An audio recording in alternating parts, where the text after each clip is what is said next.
Welcome back, fellow goofs. I'm Chris Lewis, and this is Technically Speaking. The news some of us have been waiting for has finally dropped. Xbox announced the specs of codenamed Project Scorpio, and has also released dev kits to video game developers to allow them to produce games that can run on the souped-up system in time for the holiday launch. On paper, the Scorpio meets all Xbox's goals they announced earlier, with true 4K gaming and a 6 teraflop GPU being the main talking points. That's great news for Xbox loyalists who have been waiting for the midlife reboot of the Xbox One. However, it does seem like this may be a little late to the party. Last year, in November, Sony released the PS4 Pro for about $400 and had 4K as standard. I don't know if this will hurt Microsoft in their pursuit to attract the more serious gamers, but more must be done to create buzz. Xbox has been hurting for exciting exclusive titles, with Forza and Halo being their main flagship games, but both are in their 7th and 8th iteration respectively. And the console superpowers had issues locking down new title exclusives such as Horizon Zero Dawn, which went to Sony. Microsoft doesn't seem to be too worried about how the Scorpio will be received and have put all their faith in the hardware. They proved this faith by allowing Digital Foundry, a third-party tech analysis team, to be the ones who announced the Scorpio specs. This is pretty bold because it allows for critical analysis instead of a nice and neat corporate press release, where Xbox controls what is said. The specs are truly impressive, so let's dig into this alphabet soup of technology acronyms.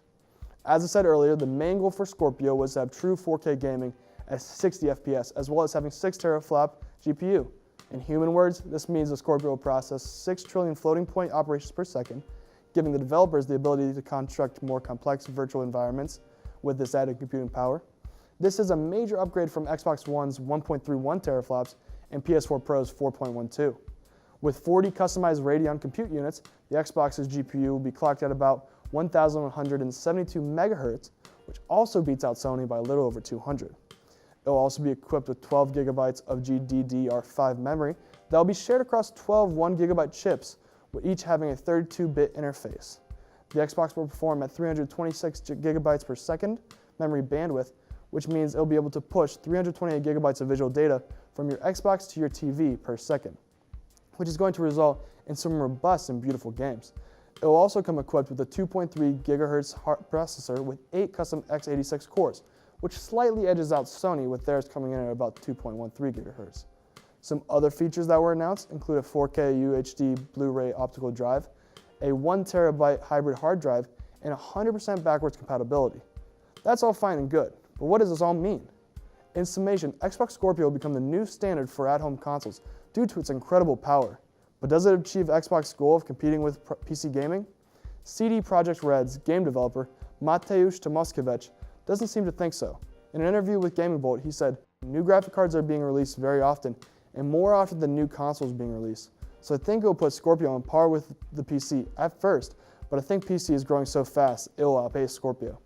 I tend to be on the side of Tomaszkiewicz. I think the Scorpio is going to be a fantastic gaming console, but the upgradability of PCs means that most serious gamers won't be satisfied with a static gaming unit. Also, the record-breaking success of the Nintendo Switch, alongside Legend of Zelda Breath of the Wild, playing at 1080p, which Nintendo recently released numbers saying that a little over 900,000 Switches were purchased in the first month, but 925,000 copies of Zelda were sold for the Switch. No console has ever had a 100% attach rate with a launch title, but to surpass 100%, now that's stunning and a little crazy to think about. Considering that, it lends the question, is Xbox missing its target audience by going overpowered? Also, with the advanced hardware, we can expect Scorpio to cost upwards of $600, which is a huge ask for the casual consumer. Either way, you can expect Scorpio to impress at E3 in June, and hopefully by then we'll have an idea of what the console looks like and what games will be launched alongside the Xbox.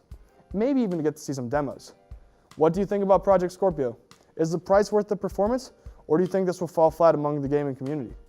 Let me know what you think by commenting or tweeting at ZTV Goofing Off using the hashtag GoofTech. I'm Chris Lewis. This was Technically Speaking. And remember, stay goofed, Akron.